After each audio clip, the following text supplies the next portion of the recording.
I didn't mean for you to see the notebook that night, the one I kept tucked behind the old radiator where the heat barely reached, where the pages warped at the edges from years of hiding and hesitation. But something about the way your voice softened when you asked me if I was really okay made my hands move without thinking, and suddenly it was on the table between us. That crooked little journal filled with the parts of me I never meant to write down. And I expected you to flinch or read too quickly, or close it out of politeness, but you didn't. You just looked at me with that quiet gravity you always wore when the world demanded too much of me, and said, "Only if you want me to." And I didn't nod, I didn't speak, but I didn't take it back either. And maybe that silence was all the permission you needed, because you opened it like it might break, like something inside it was alive and afraid. And I sat there watching you read pieces of my inner world that I never even shared with myself out loud. And for the first time in a very long time, I didn't feel the urge to disappear. And that's where it all began. Or maybe that's just where it finally stopped hurting to begin again, because there had been so many false starts, so many almosts. So many times I thought connection was just performance in prettier clothes. But that night, you didn't perform anything. You didn't dramatize your empathy or try to fix the broken metaphors I scribbled between half-formed memories. You just read and listened and breathed like it was a sacred act. And when you closed the notebook without closing me, I felt something shift under my ribs. Like maybe presence was louder than words if someone knew how to hold the space correctly. And you did. You always did. And the next day, you didn't bring it up right away. You just asked me if I wanted to come sit in the sun for a while. So we did, not speaking at first, just letting the light land on us like forgiveness. And it was there, in the hush between our breathing, that I started to feel the quiet rearrange itself. Not as absence, but as language, as a form of witnessing. And I remember glancing at you and thinking, this is what it feels like to be heard without speaking, and for the first time. I wasn't afraid of what that might mean. You asked me once why I never talked about certain years. Why there were gaps in the stories I told, whole seasons I skipped over, like broken chapters I didn't want you to read. And I remember the way you asked, not pressing, not digging, just gently curious, like someone knocking on a door they didn't expect to be opened. And I shrugged the question off at first with a half smile and a joke about memory being selective. But that night, alone in my room, I lay awake hearing your voice echoing not in volume, but in intention. And I knew that silence wasn't going to protect me forever, that some parts of me were still stitched shut with fear instead of healing. And the worst part was, I didn't even know if I had the right words for what happened back then. Only images, smells, the weight of things unsaid. And that made it harder to speak, not easier.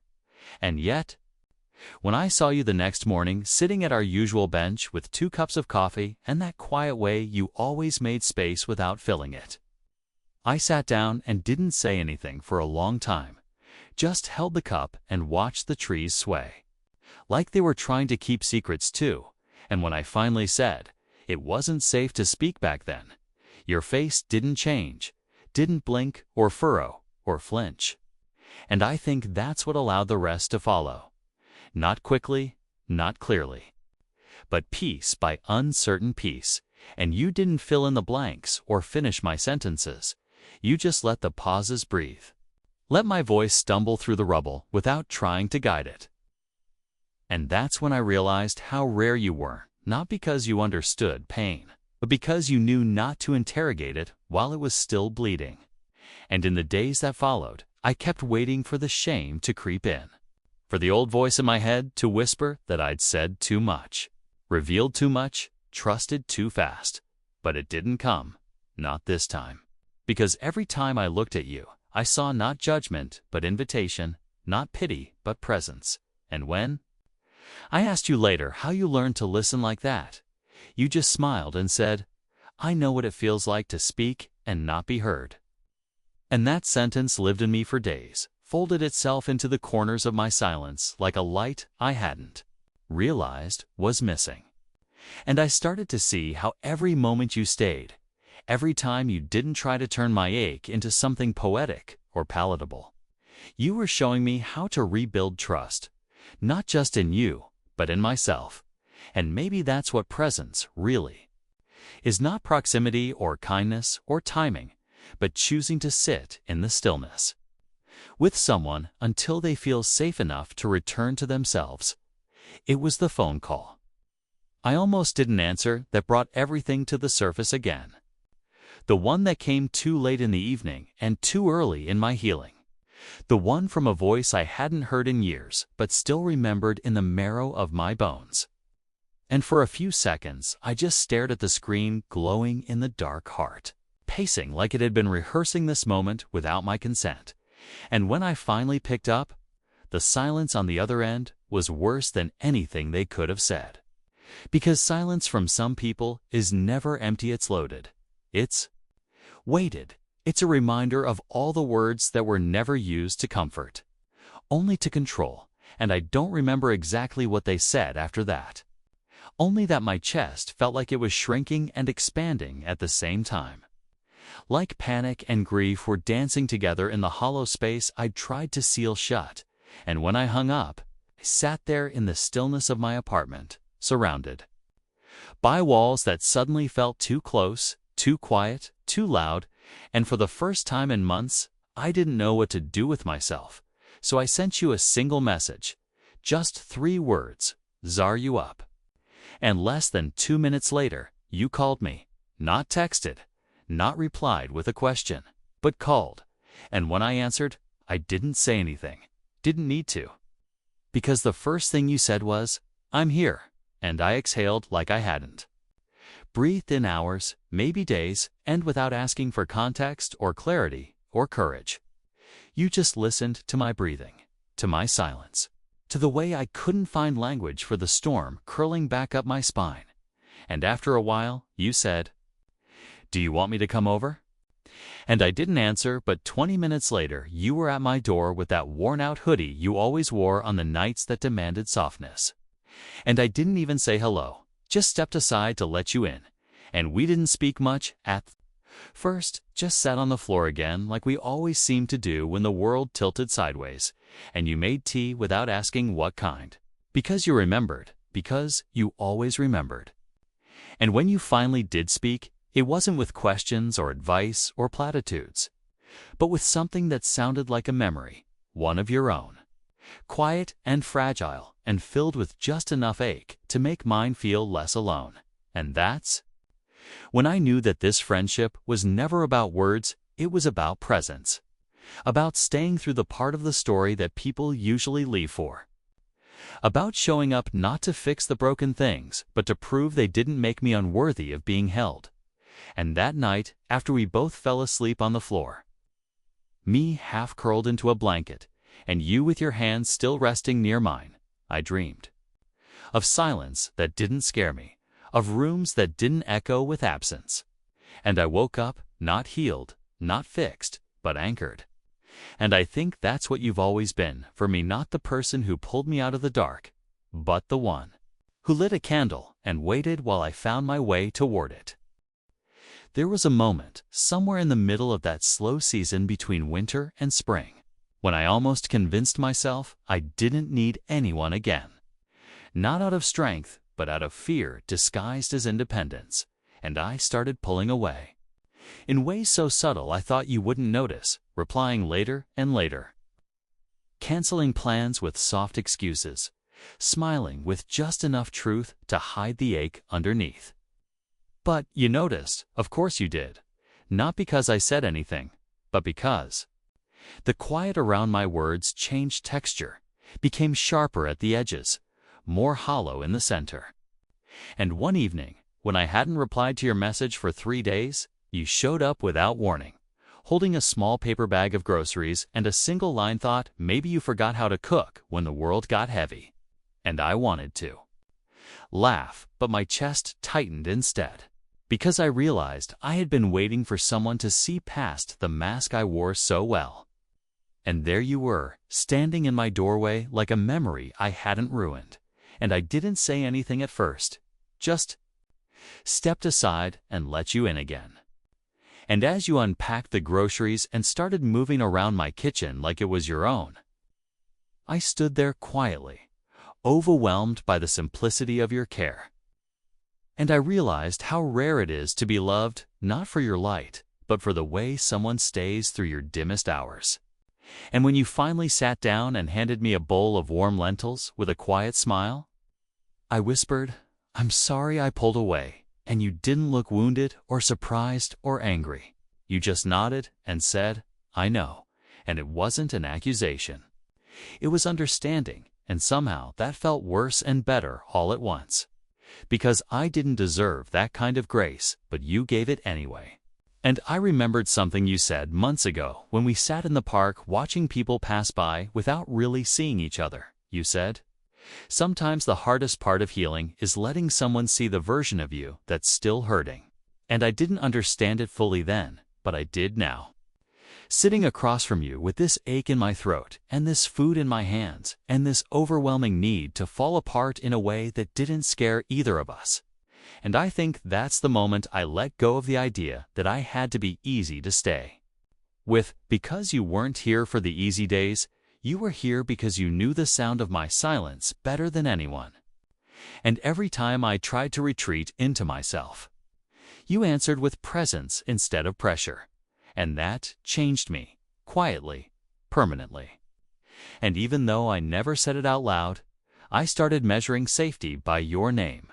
Because when everything else faded or fell through, you stayed, and not just near me, but with me, in the moments most people run from, in the quiet that others fill with noise, in the stillness that you treated like home. It was raining the day everything inside me came undone without warning. Not dramatically, not in the way stories usually describe it, but slowly and without sound. Like a gentle collapse you don't see until the pieces are already scattered across the floor. And I remember sitting by the window, watching the water trace the same paths down the glass over and over again, like it was trying to tell me something. Like even the sky was tired of holding itself together. And I could feel that familiar stillness rising in my chest, the kind that doesn't comfort, but crushes, the kind that feels like being buried in your own breath. And I knew if I let it settle in, I wouldn't come back up for a while, and that scared me more than I knew how to say.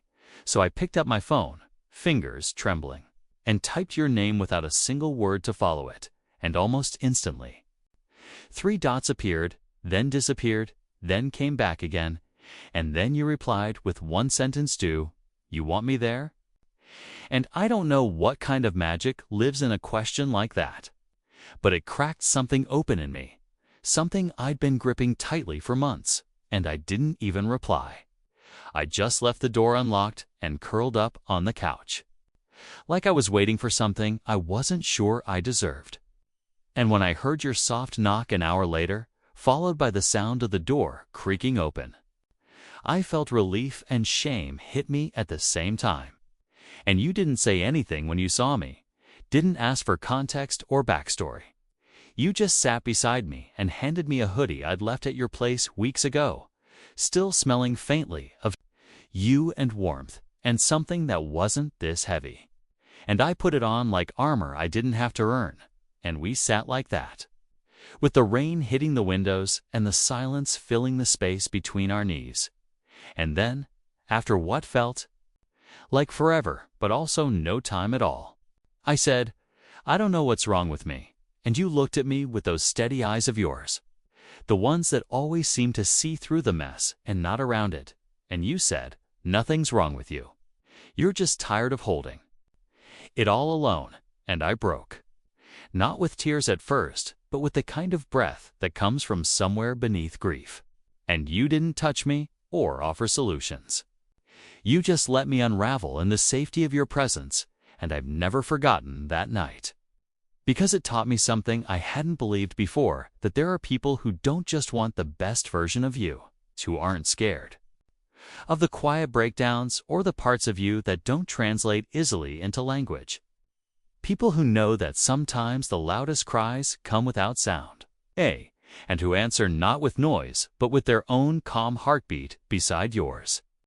And after a while, you leaned your head against mine, and I remember thinking, maybe this is what it means to be loved without needing to be explained. And that thought alone made me feel less like a burden and more like a person. And even though the storm outside didn't let up that night, the one inside me started to soften. Not because anything was fixed, but because you were there and your presence was enough. You never asked for details. And maybe that's why I gave them to you, not all at once and not in perfect order, but in scattered memories that slipped out in conversation like ash from something still smoldering beneath my skin. And I remember the first time I told you about the day everything changed for me.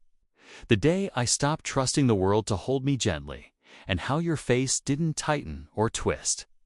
How your body didn't lean back or tense. You just listened like the truth was something sacred and fragile. And I couldn't stop looking at your hands resting open on your knees. Like you were holding space for what I couldn't carry anymore. And when I finished telling you about the moment I stopped speaking for a while, it's not out of protest, but because language felt too big for my smallness, you didn't rush to say it was okay. You didn't wrap it in silver linings, you just nodded and whispered, I hear you, and it hit me then. How few people actually hear you when you're not performing your pain. How rare it is to be held without being handled.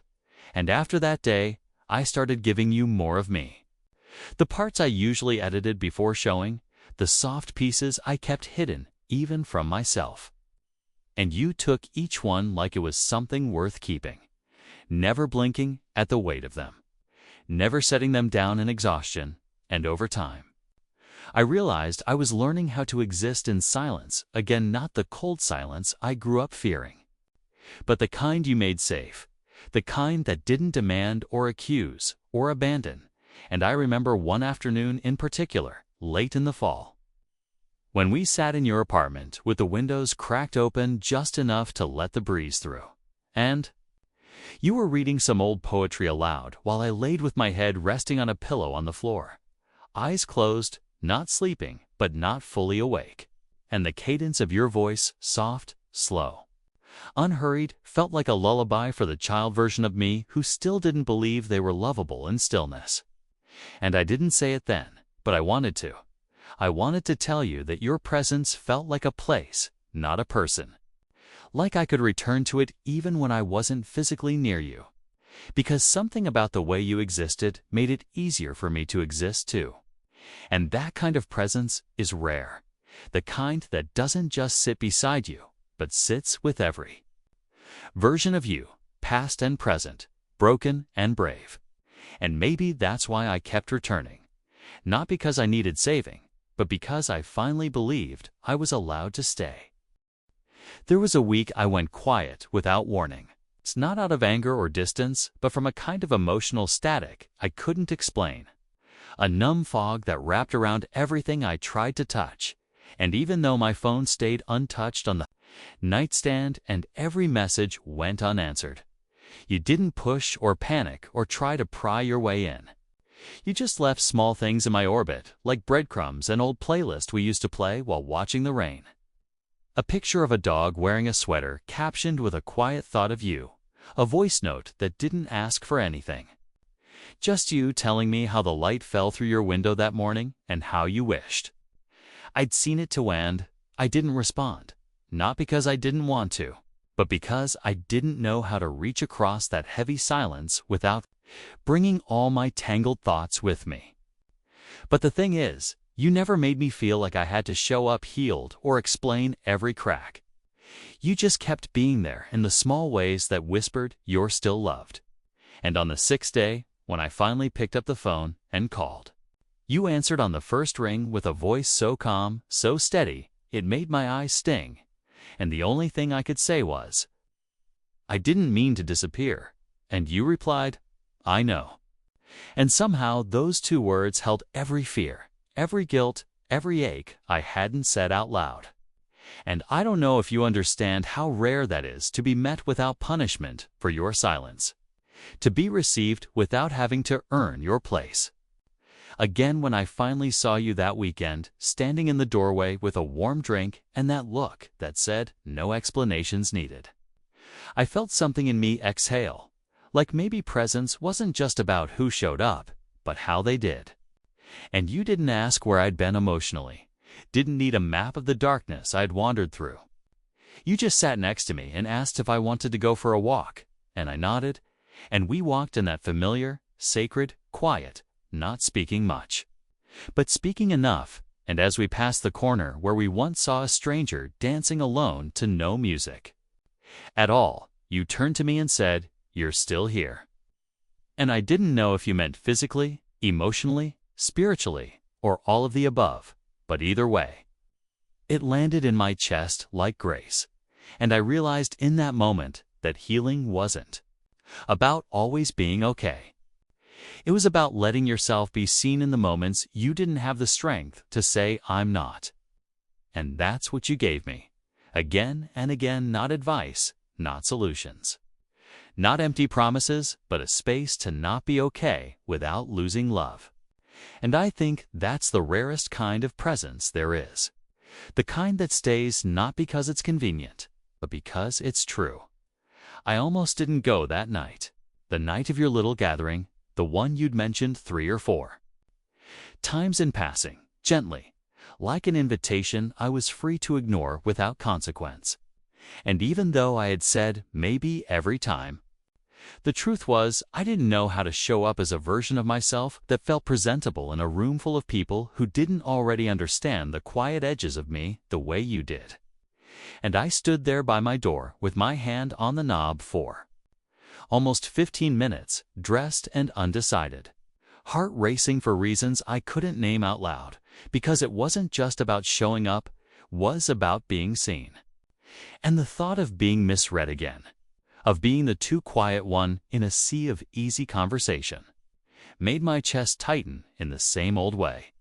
But then I thought about how you'd always made space for my stillness, how you never asked me to perform in order to belong, and that thought alone made me turn the handle and step into the night.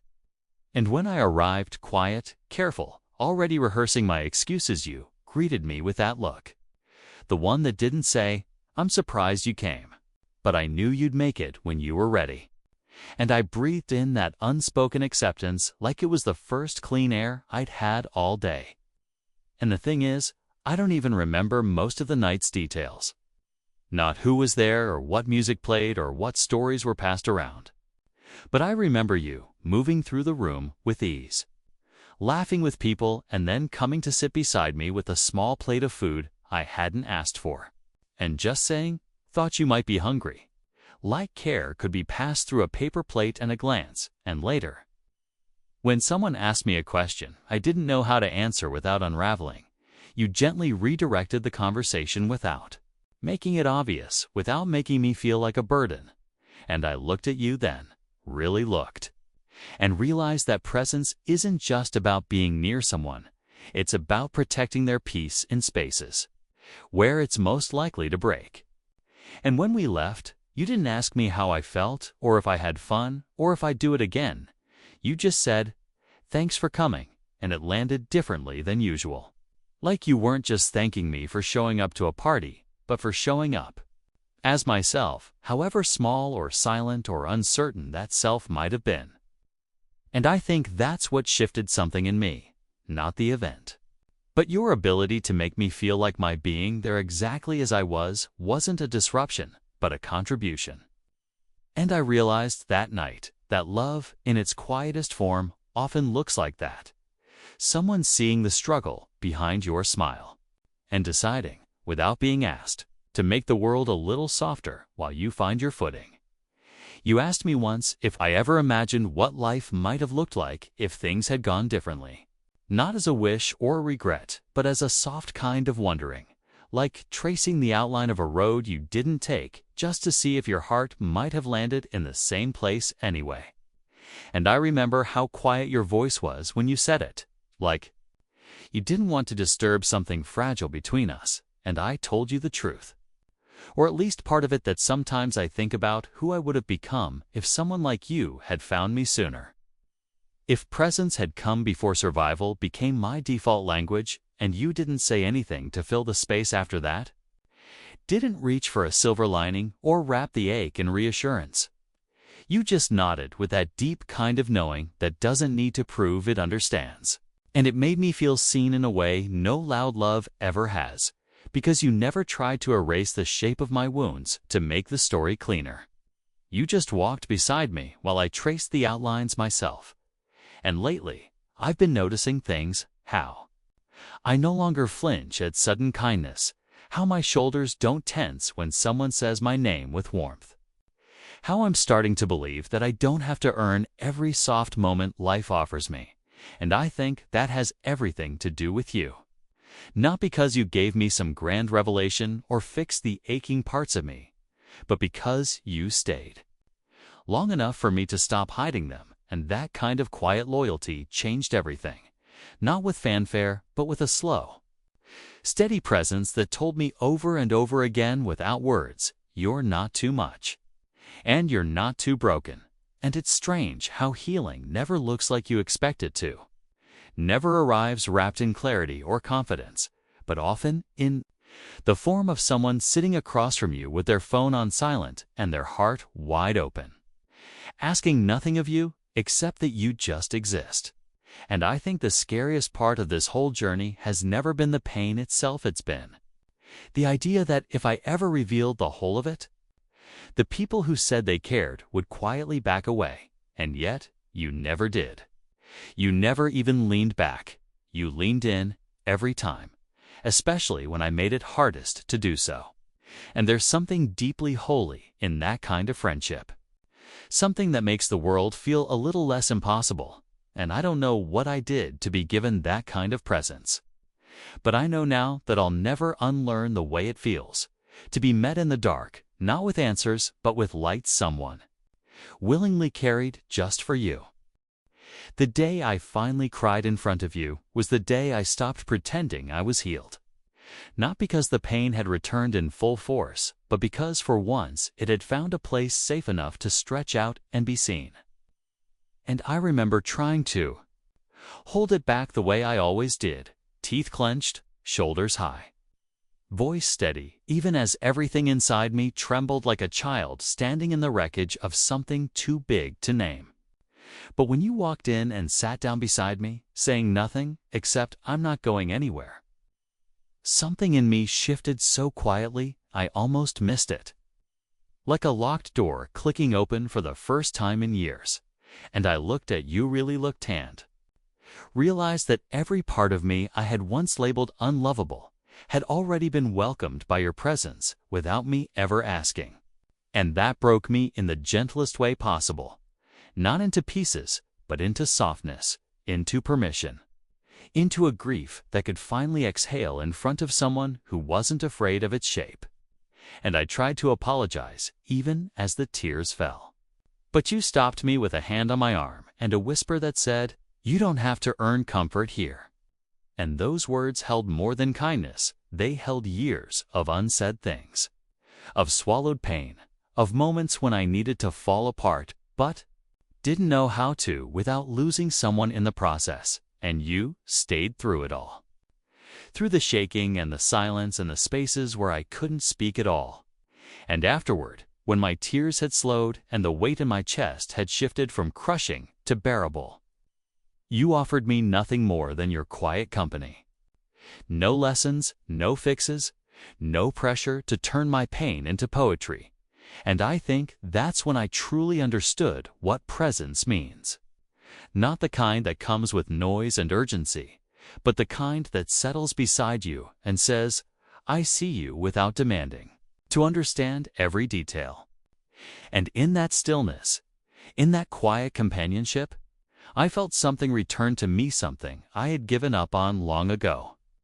The belief that maybe I didn't have to carry everything alone, and even more than that, the hope that maybe someone could love me, not in spite of my silence, but because of the way I trusted them enough to let it speak. And after you left that night with a soft text, "Me if you need anything," or nothing at all, I sat in the fading light and realized for the first time that healing wasn't a destination. It was this moment, this breath, this honest ache, shared with someone who didn't flinch when they saw it tanned in that quiet. I didn't feel alone anymore, not even a little. I never told you how close I came to disappearing that month. Not physically, but emotionally. How each day felt like I was fading just a little more into the background of my own life, like I was watching myself from the outside through a foggy pane of glass, unable to reach in and interrupt the numbness that settled like dust over everything I used to care about. And I didn't know how to explain it without sounding like I was drowning in nothing. Because it wasn't a loud kind of sadness. It was the quiet kind that wears the face of exhaustion and wraps itself in routines that look like survival but feel like absence. And maybe you sensed it before I did. Maybe that's why you stopped texting questions and started sending voice notes. Instead, small check-ins disguised as stories about your day, your dog, the dream you had where we were riding bicycles through a city made of books, and each one was like a thread tying me gently to the world I had started slipping away from. And even though I didn't respond, not right away, I listened to every one, sometimes more than once. Because hearing your voice made the silence in my head feel less final. And then one day you sent a recording that was just you saying, "I don't need a reply. I just want you to know that you still matter, even if you can't feel it right now." And I sat on the floor with my back against the door and cried in a way I hadn't allowed myself to in weeks. Not because your words broke me, but because they found the part of me that still wanted to be found. And I realized how easy it is to vanish in plain sight when no one knows how to see you. But you always knew, always looked closer, always stayed a little longer when the rest of the world thought I was fine. And I still don't know how you knew, how you always seemed to catch the cracks before they widened, how your presence felt like an anchor, even when I was too tired to ask for help. But maybe some friendships don't run on logic or explanation. Maybe they run on something quieter like recognition or memory, or a kind of love that isn't afraid of the dark. And I remember finally replying days later with just one word, "here," and within minutes you sent back a heart and a song link with no context, and I played it on repeat while the sky turned orange outside my window. And for the first time in weeks, I didn't feel like I was vanishing. I felt like I was returning, and not because everything was fixed or easy or light again, but because someone still saw me even when I stopped showing up. And that kind of presence isn't common. It's sacred. There was a moment I think about often, not because anything dramatic happened, but because it was quiet, almost forgettable. Yet something inside me changed in that silence a late afternoon where we sat on opposite sides of the room, both reading different books. The window cracked just enough to let in the sound of the world going on without us, and I remember looking up and catching the way you turned a page so gently it felt like you were afraid to startle the air, and I thought, this is what safety feels like. Not the absence of fear, but the presence of something still and steady enough to make the fear lose its voice. And I didn't say anything, didn't want to break the stillness we had both earned. But I held that moment the way people hold secrets, not to hide them, but to keep them sacred. And it wasn't until days later that I realized why it mattered. So much because for most of my life, silence had meant tension, danger, punishment. The kind of quiet that wrapped around your throat like a reminder to be smaller, softer, invisible. And this was the first time silence had felt like permission to exist. Like it wasn't empty, but full of understanding and ease, and the unspoken agreement that neither of us had to perform to be welcomed. And I think that's why your friendship undid me in the most beautiful way, because it showed me over and over that I didn't need to be interesting or entertaining or articulate to be loved. I just needed to be, And I can't explain how healing it is. To be allowed to rest inside someone else's presence without feeling like a guest in your own story. And I know we never talked about that day, never named it or turned it into anything more than what it was, a quiet afternoon. But I think you knew too.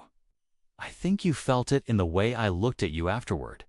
Softer, more settled, like something inside me had found a place to sit down for the first time in a very long while. And that's the thing about presence. The kind you carry, it doesn't announce itself. It doesn't take credit. It just is.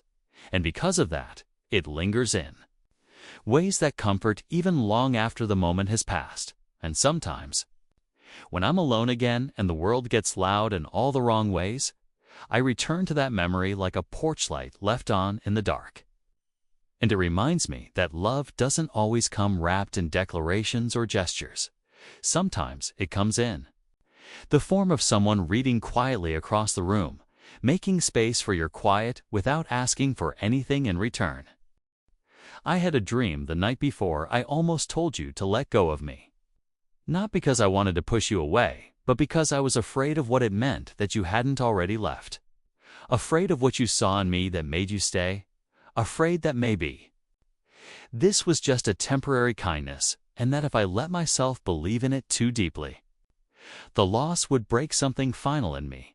And in the dream, we were standing in a house that didn't belong to either of us, surrounded by photographs that moved when you looked at them, like memories frozen mid-sentence. And every time I reached for one, it blurred just out of focus, and I asked you what it meant. And you looked at me with those steady eyes and said, "It means you don't have to keep chasing the past to be worthy of the present." And I woke up before I could respond. Breath uneven, heart pounding with a kind of grief that didn't have a name yet. And all morning I carried that feeling like a weight in my chest, convinced that maybe I was becoming too much, too quiet, too scattered, too open to something. And I rehearsed the words I'd say to you, gentle words that would sound like boundaries, but were really just fear in a softer costume. And I almost sent them too, typed and hovered and backspaced and typed again. But then you called without warning, and I answered without thinking. And you didn't say anything remarkable, just told me you were walking home and saw a tree that had started blooming early, and how it reminded you of hope that doesn't ask permission firsthand. I don't know what shifted in me in that moment, but suddenly I didn't want to let go anymore. I didn't want to shrink back into the part of me that always prepares for loss by preemptively creating it. And instead, I just listened to you talk about nothing and everything in that way you do, and I let your voice remind me that maybe not every good thing ends in silence. Maybe some good things begin there. And I didn't tell you about the dream or the almost message, but I think you felt the shift too, because when we hung up, you said you're safe here, even on the days you forget. And it stayed with me like a heartbeat I didn't have to count. And later that night, I sat in my room and wrote your name down on a piece of paper and stared at it like it was something sacred. And I realized that presence like yours wasn't something to run from. It was something to lean into, especially when everything in me wanted to retreat. And maybe that's what healing looks like. Not a moment of clarity or triumph, but a quiet decision not to disappear when someone is still choosing to see you, still answering the silence with softness, still staying even when you've given them every excuse not to. I don't know how to describe what it felt like to stand beside you in the quiet near the end of everything and realize that somehow, despite all the fear and withdrawal and soft self-erasure, it's fair. I had been known fully by someone and not abandoned for it. And maybe that's the real ending to this story. Not a grand gesture or a dramatic realization, but this moment, this breath, this stillness where I finally let myself believe I was loved not in pieces or potential, but as I was, in all my trembling, unfinished truth. And I think back to that last afternoon, when we sat beneath the gray sky that threatened rain but never followed through, and you looked at me like you always did. like I was not something to be fixed, but something to be understood. And I told you, finally. I'm scared that one day you'll leave and I won't know how to survive the quiet without you. And you didn't say I won't leave because we both. New life doesn't promise permanence, but you took my hand and said, then let me make the quiet a place that feels like home before that day ever comes. And it hit me then that presence isn't about forever, it's about depth. About how someone can exist so fully in your world that even after they're gone, they leave behind a version of safety you didn't know you could carry on your own. And I realized that all the times I thought I was being too much or not enough. All the moments I tried to shrink into palatable versions of myself. You saw through it, gently, patiently, and stayed anyway. And that's what mattered, not the words spoken or the problems solved, but the fact that someone heard the silence inside me and didn't run from it. Someone who didn't ask me to translate my pain into language, but instead learned to sit in its presence without needing to understand every shade of it, and I wish I could put into words what that kind of companionship did for me. How it slowly rewrote the parts of me that believed connection was always conditional, always earned, always fleeting. And now, when I look back at every moment we shared, every walk, every window-watching afternoon, every message sent without reply, every breath you stayed beside, now remember the darkness I was trapped. Inasmuch as I remember the lantern you held through it, and maybe that's what love is, at its most essential, not a cure or a rescue, but a presence that makes surviving feel less like endurance and more like becoming. And so, if this is the last page of this chapter, I just want to say what I never found the right moment to say out loud. Thank you. For hearing what I never said, for staying when I had nothing to offer but silence, for answering every quiet ache with something softer than sound, something closer to grace, something that felt like peace pressed gently into the space between my words.